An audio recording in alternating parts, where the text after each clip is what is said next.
नमस्कार भाइयों बहनों, मैं हूं वंडर रवि और स्वागत करता हूं आप सभी का नेक्स्ट टॉपर के ये शानदार, जानदार और वजनदार प्लेटफॉर्म पे कि जहां पर हम जीरो को हीरो बनाने की और हीरो को सुपर हीरो बनाने के प्रयास में लगे हुए हैं, क्योंकि हम नेक्स्ट टॉपर है, हम देश का भविष्य बनाते हैं। तो आज की इस रैपिड रिवीजन की सीरीज में हम हर एक चैप्टर को तोड़ने की कोशिश करेंगे। तो शुरुआत करने जा रहे हैं मोशन इन स्ट्रेट लाइन की, कि जिसमें हमने वन शॉट में साढ़े तीन घंटे पढ़ाई की है, लेकिन उसी को हम 15 से 20 मिनट में पूरा का पूरा एक रिवीजन फॉर्म में, एक रैपिड रिवीजन फॉर्म में पढ़ने जा रहे हैं कि क्या कैसे कहानी चली थी, किस तरह से कौन कौन से इंपॉर्टेंट फॉर्मूला वहां पर डिराइव किए थे, कैसे कैसे क्वेश्चन यहां से बने जा सकते हैं, वो सारी की सारी बातें इस 15 से 20 मिनट में कवर की जाएगी। तो आजा भाई लोग, शुरुआत करते हैं। सबसे पहले कहानी आई थी कि सर मोशन क्या होता है, रेस्ट क्या होता है। तो हमने बात की थी सर कि there is nothing like a absolute rest और एब्सोल्यूट मोशन, ये दोनों रिलेटिव प्रॉपर्टी है। फिर उससे आगे बढ़ के हमने फ्रेम ऑफ रेफरेंस की बातें की थी कि सर ये रिलेटिव से ऑब्जर्वर के रिस्पेक्ट में देखी जाती है। फिर डिस्टेंस और डिस्प्लेसमेंट की बातें की कि सर डिस्टेंस होता है वो एक्चुअल वाला पाथ, जबकि displacement sir initial position, final position, उन दोनों के बीच का एक पोजीशन वेक्टर है। इसलिए बताया गया कि डिस्प्लेसमेंट क्या है सर, वेक्टर क्वांटिटी है, जबकि डिस्टेंस और स्केलर क्वांटिटी है। दोनों का यूनिट ऐसा यूनिट मीटर लिखा जाएगा। ठीक है सर, बढ़िया बात। और अगर सर्कुलर मोशन की बात, सर्कुलर पाथ की बात की जाएगी, तो आप देख इनिशियल पोजीशन से अगर कहीं फाइनल पोजीशन पे जा रहे हो तो डिस्प्लेसमेंट इस तरीके से डिराइव किया था, जिसका फॉर्मूला बना था 2r sin थीटा बाई 2। जबकि अगर डिस्टेंस की बात करो तो एक्चुअल पाथ बन रहा था r इंटू करके थीटा। ठीक है, ये बातें याद रहनी चाहिए। और अगर इसका कंप्लीट डेरिवेशन चाहिए तो देख ले वो कंप्लीट वाला वन शॉट। ठीक है, और बात आगे बढ़ती है और हमें यह पता चलता है कि सर डिस्प्लेसमेंट है वो या तो डिस्टेंस के इक्वल हो सकता है, ठीक है, जब यूनिडायरेक्शन मोशन वाली बात है, लेकिन कभी भी डिस्प्लेसमेंट डिस्टेंस से बड़ा नहीं हो सकता। तो एक बात, एक लाइन जो तुम्हें लिखी हुई दिखाई दे रही है वो समझ में आनी चाहिए कि क्या बता रखा है इस बात में। इससे भी ढेर सारे क्वेश्चंस बनाए गए थे। और बात आगे बढ़ते हैं, स्पीड और वेलोसिटी के बारे में समझते हैं। कहानी डिस्टेंस और डिस्प्लेसमेंट की है sir. Distance divide by time, जिसको हमने नाम दिया है स्पीड, और डिस्प्लेसमेंट डिवाइड बाय टाइम यानी कि वेलोसिटी। तो एक बात समझ में आ रही सर, डिस्प्लेसमेंट वेक्टर क्वांटिटी थी तो वेलोसिटी भी वेक्टर क्वांटिटी होगी। दोनों का यूनिट मीटर पर सेकंड। ठीक है सर, एमएलटी फॉर्म भी लिख सकते हैं। अब बात यही आती है कि सर ये किस पैमाने पे, टाइम ड्यूरेशन के बेसिस पे डिराइव किया जाता है या डिफाइन किया जाता है। कि अगर टाइम ड्यूरेशन बहुत बड़ा वाला है तो हम एवरेज से डिफाइन करते थे कि एवरेज वेलोसिटी या एवरेज स्पीड, जबकि टाइम ड्यूरेशन तुम बहुत छोटा वाला ले लो तो इंस्टेंटेनियस से डिफाइन करते थे कि फिर इंस्टेंटेनियस वेलोसिटी और इंस्टेंटेनियस स्पीड। ठीक है सर, ये बातें याद आ रही है धीरे धीरे। अब इसमें हमने स्पेशल केस लिए थे जब टाइम ड्यूरेशन बड़ा हो, लेकिन ये डिफरेंट टाइप की स्पीड के लिए हम डिफरेंट टाइम ड्यूरेशन से चले हो। तो दो केस बहुत पॉपुलर होते हैं इसमें कि v1 स्पीड से तुम s1 डिस्टेंस कवर किया, v2 स्पीड से s2, वैसे ही v3 स्पीड से तुमने s3 डिस्टेंस कवर किया, यूनिडायरेक्शन में चल रहे हो, तब एवरेज वेलोसिटी का फॉर्मूला क्या बनता है। और इस केस में क्या किया है सर, टाइम की वैल्यू नहीं बता रखी है। क्या नहीं बता रखा है, टाइम की वैल्यू नहीं बता रखी है। तो इस टाइम पे हम एवरेज वेलोसिटी का फॉर्मूला डिराइव करते थे या लिखते थे कि सर ऊपर s1 plus s2 plus s3 वगैरह वगैरह, और नीचे जो टाइम की इक्वेशन बनती थी वहां पर s1 upon v1, s2 upon v2, s3 upon v3 यहां से बनाते थे। तो टाइम की जगह ये पार्ट लिखा जाता था। और यहां से स्पेशल केसेस ये बनते थे भाइयों कि भाई n इज इक्वल टू 2 ले लो, और अगर s1 is equal to s2 है तो एक स्पेशल फॉर्मूला बनता था जिसपे डायरेक्ट एमसीक्यू पूछे जाते हैं। 2v1 v2 अपन करके v1 प्लस v2 काम का फॉर्मूला बन रहा था। ऐसे ही तुम डिराइव कर सकते हो कि अगर n इज इक्वल टू 3 हो, मतलब कि 3 बार चल रहे हो, 3 पाथ ले रहे हो, s1 s2 और s3, तब फॉर्मूला क्या बनेगा, ये एक बार तू सोच के समझ के यहां फॉर्मूला बना। रटने वाली कोई बात नहीं है, तुम्हें केस समझ में आने चाहिए। ऐसा ये केस पॉपुलर ऐसा था कि जहां पर डिस्टेंस की बात ना बता रखी हो, वेलोसिटी और टाइम की बात बता रखी हो, स्पीड और टाइम की बात बता रखी हो यूनिडायरेक्शन में, इसलिए मैं वेलोसिटी और स्पीड दोनों एक साथ बोल रहा हूं। अदरवाइज तुम्हें पता होना चाहिए कि दोनों अलग अलग क्वांटिटी है वेक्टर वाइज। ठीक है सर, तो अगर डिस्प्लेसमेंट हमें नहीं दे रखा है, पाथ डिस्टेंस हमें नहीं दे रखा है, तो उस टाइम पे हम वहां पर s1 की जगह क्या लिखते थे, v1 t1, v2 t2, v3 t3, duck duck duck duck duck duck duck duck, और अपॉन करके टोटल टाइम लिखा करते थे। इसमें स्पेशल केस ये बनता था, मान ले कि सभी टाइम ड्यूरेशन सेम है, मतलब t1 is equal to t2 is equal to, ये सभी टाइम ड्यूरेशन सेम है, इक्वल टाइम इंटरवल है, तो उस टाइम में एवरेज स्पीड का या एवरेज वेलोसिटी का फॉर्मूला बन जाता था सभी का सम स्पीड का डिवाइड बाय n। और हाँ, ये बात ताजा आ रही है, इंपोर्टेंट फॉर्मूला, यहां से सीधे फॉर्मूला सीधे क्वेश्चन बनाए जा सकते हैं, सीधे एमसीक्यूज बनाए जा सकते हैं। इसके बाद कहानी आगे बढ़ती है एक्सेलरेशन की ओर। वो झटका, अगर स्पीड, अगर वेलोसिटी और एक्सेलरेशन दोनों सेम डायरेक्शन में तो स्पीड बढ़ती है, अगर वेलोसिटी और एक्सेलरेशन दोनों अपोजिट डायरेक्शन में तो स्पीड घटती थी। ये वाली बात है सर, ऐसी कौन सी क्वांटिटी होती थी जिससे स्पीड बढ़ाई जा सकती है, तो वहां पर नाम आता था एक्सेलरेशन का। कोई फोर्स अप्लाई होता है तब सर उसी डायरेक्शन में धक्का मिलता है, या उसकी अपोजिट डायरेक्शन में धक्का मिल सकता है, तो स्पीड घटती और बढ़ाने का काम कौन करता था, ये एक्सेलरेशन करता था। उसमें भी अपने दो टाइप किए कि भाई अगर बड़े टाइम ड्यूरेशन के लिए तुम बात कर रहे हो तो एवरेज एक्सेलरेशन की बात की जाएगी, और अगर छोटे टाइम ड्यूरेशन की बात कर रहे हो तो वहां पर इंस्टेंटेनियस एक्सेलरेशन की बात की जाएगी, जिसका फॉर्मूला हमने लिखा है dv/dt। डिफरेंशिएशन की बातें चलेगी अगर इंस्टेंटेनियस की बात कर रहे हो तो तुम। हाँ सर, यूनिट क्या हो जाएगा सर? मीटर पर सेकेंड स्क्वायर। ये समझ में आ रही है बातें? ठीक है सर। अब इंस्टेंटेनियस की बात अगर तुम कर रहे हो तो रिलेशंस x मतलब कि डिस्प्लेसमेंट या पोजीशन की बात हो रही है, वेलोसिटी और एक्सेलरेशन। तो अगर हम पोजीशन का डिस्प्लेसमेंट का डिफरेंशिएशन करके जाएंगे तो हमें मिलेगा velocity, dx/dt is equal to velocity. वापस एक बार वेलोसिटी का डिफरेंशिएशन कर लिया, क्या मिल गया हमें? एक्सेलरेशन। अब उल्टा चलो, एक्सेलरेशन का इंटीग्रेशन किया विद रिस्पेक्ट टू dt, तुम्हें मिला change in velocity.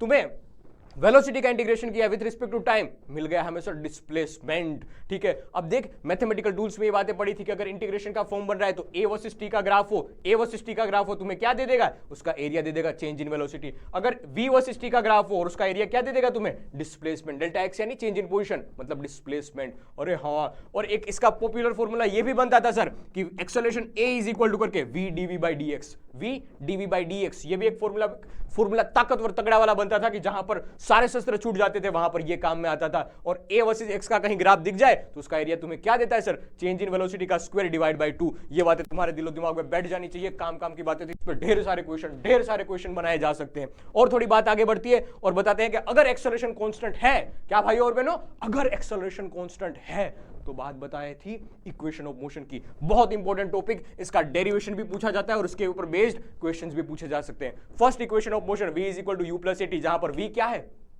t time पे वेलोसिटी, u क्या है? इनिशियल वेलोसिटी, जब t इज इक्वल टू 0 अपन ने माना है। a एक्सेलरेशन, कौन सा वाला? कांस्टेंट वाला। अगर एक्सेलरेशन कांस्टेंट है तभी ये बात की जाएगी, अदरवाइज नहीं। सेकंड फॉर्म बनता है s is equal to ut plus half at square. s क्या है? डिस्प्लेसमेंट। मैं साथ साथ बोलता जा रहा हूं, s क्या है? Displacement. u initial velocity, t time हमें पता है, a एक्सेलरेशन कांस्टेंट वाला। तब ये इक्वेशन ऑफ मोशन अप्लाई किए जाते हैं। तो ये सर वेरिएबल क्वांटिटीज में अपन ये यूज करते थे। अरे हाँ, ग्राफ की बात आती थी तब ये यूज करते थे। लेकिन अगर सर ये कांस्टेंट वाली बात चल रही है तब इक्वेशन ऑफ मोशन का यूज किया करते थे। इसके ऊपर बेस्ड बहुत सारे क्वेश्चन। फिर बताया था v square minus u square is equal to 2as।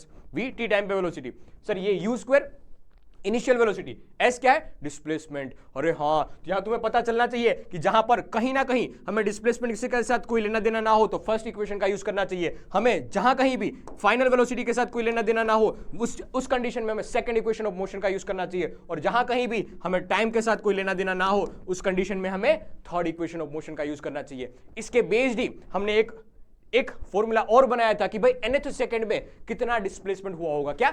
nth second में कितना डिस्प्लेसमेंट हुआ होगा। तो सर n सेकंड में जितना डिस्प्लेसमेंट हुआ वो हमने लिखा है फॉर्मूला पीछे। और n-1 मतलब 5वीं सेकंड पे निकालना है तो 5वीं सेकंड में जितना डिस्टेंस कवर किया है वो माइनस करके 4 सेकंड में जितना डिस्टेंस कवर किया है वो, दोनों के बीच का सब्सट्रैक्शन तुम्हें क्या दे देगा? दोनों के बीच का सब्सट्रैक्शन तुम्हें 5वीं सेकंड मतलब कि nthवीं सेकंड के लिए कितना डिस्प्लेसमेंट किया होगा वो दे देगा। तो u plus a/2 2n-1 nth second में कवर किया जाने वाला डिस्प्लेसमेंट। ठीक है सर। और थोड़ी कहानी में आगे बढ़ते हैं तो बात आती है मोशन अंडर ग्रेविटी की। ठीक है सर, ये बात भी हमें समझ में आ रही है कि मोशन अंडर ग्रेविटी सर ये केस हो जाएगा कि जहां पर एक्सेलरेशन कांस्टेंट होता है और वो एक्सेलरेशन मेजॉरिटी टाइम नीचे की डायरेक्शन में हम लेते हैं। नीचे एक्चुअली में centre towards the centre of the earth होता है, लेकिन सर हमारे वाले केस पे वो नीचे की डायरेक्शन में होगा, इसलिए हम माइनस साइन से डिनोट करते हैं। ऐसा जरूरी नहीं होता है कि नीचे वाली डायरेक्शन हमेशा माइनस हो, लेकिन मेजॉरिटी टाइम नहीं बताया गया तो हम माइनस लेके चलते हैं। ठीक है सर, अदरवाइज नीचे वाली डायरेक्शन को भी पॉजिटिव माना जा सकता है। तो मैं कोई भी इसमें स्पेशल फॉर्मूला नहीं बना रहा हूं, ना, कोई स्पेशल फॉर्मूला इसमें रटने ही नहीं है, खामखा उलझन क्रिएट कर देंगे। तो हमने जो इक्वेशंस रटी हैं वही वाली इक्वेशन ऑफ मोशन अप्लाई की जाएगी। लेकिन ध्यान में ये रहे कि यहां पर एक्सेलरेशन की जगह क्या आ जाएगा? माइनस जी यानी कि माइनस 9.8, अदरवाइज माइनस 10 लिया जाएगा। ये बातें याद रखना, दिलो दिमाग में बिठा के रखना। अगर याद रखना किसी ऑब्जेक्ट को ड्रॉप किया जा रहा है तो इनिशियल वेलोसिटी 0 लेनी है। ये बात भी तेरे दिमाग में बैठनी चाहिए। हमने न्यूमेरिकल्स में ऐसी बातें पढ़ी हुई है, ऐसे क्वेश्चन सोल्व किए गए हैं। ठीक है सर, अब ये छोटी छोटी बात याद रखना कि अगर हम उसको u स्पीड से ऊपर फेंक रहे हैं तो मैक्सिमम हाइट कितनी हो जाएगी? u²/2g हो जाएगी। इसी इक्वेशन के बेसिस पे अपन डिराइव कर सकते हैं। ठीक है सर, और अगर h हाइट से वो कोई ऑब्जेक्ट नीचे आ रहा है, तो उसके पास जो स्पीड होगी, जो स्पीड गेन करेगा वो करेगा √2gh। ये दो बातें बिठा लेना दिमाग में। ठीक है सर, अगर ये ऊपर गया और नीचे आया तो टाइम पीरियड कितना हो जाएगा? 2u/g। ये कुछ इंपॉर्टेंट फॉर्म थे कि जो हमने इक्वेशन ऑफ मोशन के बेसिस पे ही डिराइव किए थे। इसके लिए कोई अलग से याद रखने की जरूरत नहीं है, लेकिन अगर याद रख रहे हो तो एमसीक्यू बेस में काम में आएगा। अदरवाइज कोई ज्यादा रटने की बात इसमें नहीं है। अगर तुम अच्छी तरह से इसका यूज कर पाओगे तो कोई आपत्ति नहीं है, किसी भी प्रकार की आपत्ति नहीं, तुम लड़ लोगे, तुम लड़ लोगे, बिलीव मी। तुम्हें याद रखने वाली बात क्या है, इक्वेशन ऑफ मोशन, वो भी अच्छी तरीके से कैसे यूज किया जाएगा, अदरवाइज कोई इक्वेशन रटने की जरूरत नहीं पड़ेगी। एक और फॉर्मूला आता था स्टॉपिंग डिस्टेंस का, कि अगर हम v u स्पीड से भाग रहे हैं, v नहीं u स्पीड से भाग रहे हैं, इनिशियल वेलोसिटी हमारी u है और सामने हमें कुछ देखा है जिसकी वजह से हमने ब्रेक मारने की कोशिश की है, तो मिनिमम डिस्टेंस कितना होना चाहिए, हमने ब्रेक लगाई है, उससे कितना डिस्टेंस गाड़ी चलेगी और फिर रुकेगी, फाइनल वेलोसिटी उसकी 0 होगी। तो एक फॉर्मूला निकल के आता था अपने पास, क्या, stopping distance is equal to u square by 2a, u square by 2a। ये फॉर्मूला भी तुम्हें याद रहना चाहिए, अगर नहीं याद रह रहा है तो इक्वेशन ऑफ मोशन से डिराइव किया जा सकता है, लेकिन टाइम बचाने के लिए ये फॉर्मूला तुम याद रख लो, तो उसमें कोई बुराई नहीं है, ठीक है। और बात आगे बढ़ाते हैं और रिलेटिव मोशन की ओर जाते थे। क्या होता है रिलेटिव मोशन सर, एक के रिस्पेक्ट में दूसरे को देखना, एक के रिस्पेक्ट में दूसरे को देखना। तो देख सीधा सीधा फॉर्मूला रटने की कोशिश कर, तो अगर एक के रिस्पेक्ट में तुम b को देख रहे हो तो xba is equal to xb minus x है, खत्म। अगर तुम b की velocity with respect to a देख रहे हो तो vb माइनस v है, खत्म। अगर तुम acceleration of b with respect to a देख रहे हो तो aba is equal to ab minus a, ab minus a, ठीक है सर। ये फॉर्मूला बेस्ड की बात हुई, लेकिन अगर तुम इसको फीलिंग की तरह ट्रीट करोगे कि क्या एक्चुअल में ये क्या कहना चाहता है, तो जिसके रिस्पेक्ट में कहानी बताई गई है, जिसके रिस्पेक्ट में कहानी बताई गई है उसके ऊपर बैठ जाओ, उसके ऊपर बैठ जाओ। ए के रिस्पेक्ट में बात बताई गई है तो ए के ऊपर बैठ जाओ, फिर ए की स्पीड उल्टी करके किसको दे दो, बी को दे दो। अगर वी आगे की डायरेक्शन में चल रहा है, बी की वेलोसिटी आगे की डायरेक्शन में, तो ए की वेलोसिटी उल्टी करके उसको दे दो, ए की वेलोसिटी उल्टी करके उसको दे दो, जो तुम्हें मिलेगा VBA, वो उसकी डायरेक्शन होगी, वो उसकी वेलोसिटी होगी। तो सीधी बात ये है कि जिसके रिस्पेक्ट में तुम बैठ रहे हो, जिसके रिस्पेक्ट में तुम कहानी सोल्व कर रहे हो, तो उसके ऊपर बैठ जाओ, उसको रेस्ट पे मान लो, उसको किस में मान लो, रेस्ट पे मान लो, और उसकी वेलोसिटी उल्टी करके या उसका एक्सेलरेशन उल्टा करके दूसरे को दे दो, जो मिलेगा वो तुम्हें with respect to a frame मिलेगा, विथ रिस्पेक्ट टू जिस पे तुम ट्रीट कर रहे हो वो मिलेगा, ठीक है सर। तो ये पूरा का पूरा एक चैप्टर था, मैंने एक ओवरव्यू दे दिया आपको चैप्टर का पूरा एक रैपिड रिवीजन के फॉर्म में मैंने कन्वर्ट करने की कोशिश की है। अब मैं तुम्हें कुछ होमवर्क दे रहा हूं, इसका स्क्रीनशॉट साथ साथ लेते जाना, ये क्वेश्चन सोल्व करना। अगर तुमसे बन पा रहे हैं तो बहुत अच्छी बात है, अगर नहीं बन पा रहे हैं तो मैंने इसका डिटेल वीडियो जो बना है उस पर जाना, देखना क्या क्या दिक्कतें आ रही थी तुम्हारे साथ, वो महसूस करना, समझना, ठीक है। तो यहां तक रखते हैं पूरी की पूरी बातें, और रख विश्वास, तेरे पास से नेक्स्ट टॉपर का साथ। स्वाहा।